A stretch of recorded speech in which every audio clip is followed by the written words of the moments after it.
The haunted motel room. Yes, this is true. In 2012, my father died at age 85. I had taken care of him for over 4 years. For the last year, he was getting increasingly senile and would wander off down the road late at night, so I had to stay up to catch him. Police found him several times and brought him back, and contacted Senior Protective Services, who came to see me and said, "You put him in an assisted living center or you yourself are going to prison." In other words, I was blamed for him leaving late at night. So I had to stay up. After being up for 5 days, I passed out. He took off again and was eventually found wandering by police again. So they put him in a nursing home that charged $600 a day for a shared room and 3 meals consisting of things like mashed potatoes, peas, etc. He was assisted to the bathroom in a shared small room. Somehow, that cost $500 a day.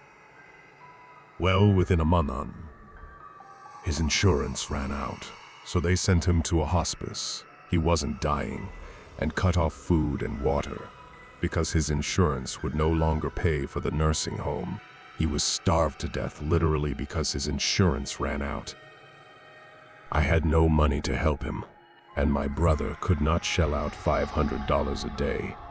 Not a week, but a DAY to keep his in the home. So, he was starved/denied water to death. No, I could not afford an attorney, and my brother refused to get one. After my father died, I was in a deep depression, and I got a room in a motel. I could not longer afford the apartment my father and I lived in. A very seedy motel room that was haunted by a poltergeist. I was only there for a week, but the ghost would turn off the lights and TV over and again. I would yell "STOP," and it would quit for a minute or two, and then start up again. It would slap my mattress hard or push it down over a foot, etc. I once came out of the bathroom and looked at the bed, and the mattress was breathing in and out like it had lungs. I could see the mattress rise and fall with every huge breath it took. Was I scared? Sure, but by that time, I had had plenty of other supernatural experiences. So, scared, but not that scared. I had to get out of the place, so I went to a strip club. No, I had no friends in Portland. My father and I had lived there for 3 years, but I had no friends. I did not socialize. Belonged to no churches or clubs. Did not grow up there. Did not attend school. Every day was spent getting my father's meals, cleaning up after him, and driving him to a bar and back. If I didn't drive him to a bar every day, he would take cabs every single day. So I decided to get out of the room and drive to a strip club one night at about 10 p.m. I went to my car and drove to the freeway, but I was the only car on the freeway.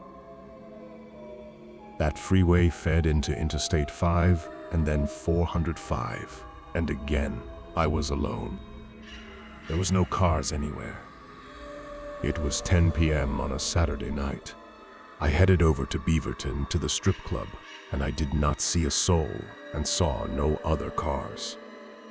I remember I was feeling very strange. At the strip club I frequented, they had a very thick glass door, very heavy. The strippers had to grab the door with 2 hands and use all the weight to open it. I am a big, strong man, but I found opening the glass door difficult. In any case, I get there, and I'm going for the glass door. But then a stripper I knew was getting there to go to work, and we said hi, and I said, "Going inside?" And she nodded yes, and I went to gather strength to open the thick and heavy glass door.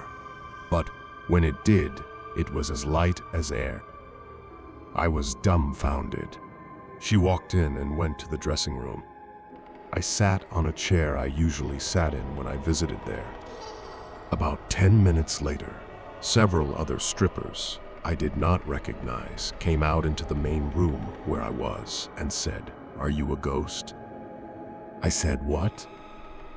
They said, "Are you a ghost?" One stripper said, "Are you dead?" I felt insulted. I knew I was feeling a little sick, but not THAT bad. I was going to say, "How dare you?"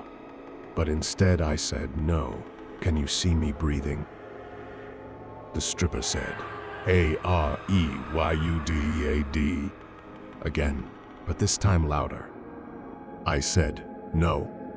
She said it a third time, "AREYOUDEAD?" I said, "I don't know." I got tired of replying. Anyway, another stripper came over and sat by me and said, "You're glowing." And she started to cry and get upset, and she said, "YUUGLOWING.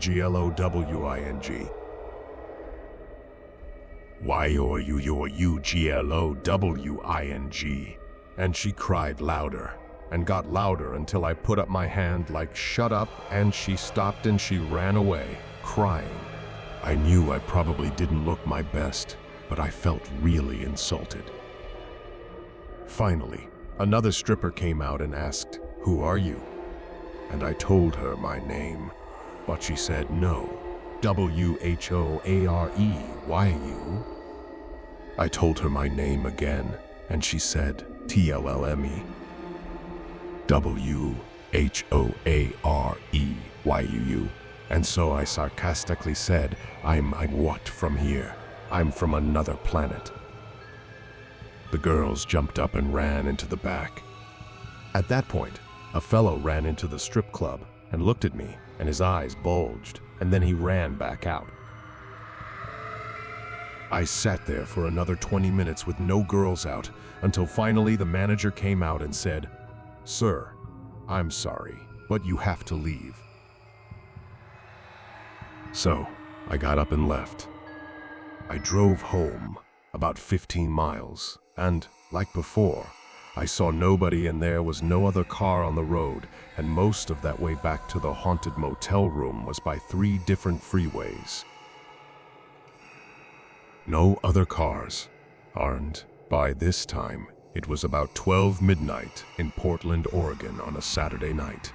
So, I go home and go to sleep.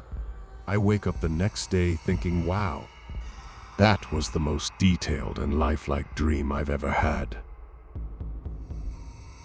After a couple of days, I returned to the strip clubs, and this time, the freeways were filled with cars. And I got there. And another stripper I knew there told me that most of the girls of the night crew quit a few days before because a ghost came in and they talked with him for a while. And one of them called for her boyfriend to come over and get here, but he was so scared he left without her, so they all quit. Yes, true story. Yes, you can put it on your website if you want. The only thing I can think of is that I either visited a parallel dimension or I was in my astral body, which glowed. I still don't know why I could not see any other cars on a Saturday night in Portland, Oregon.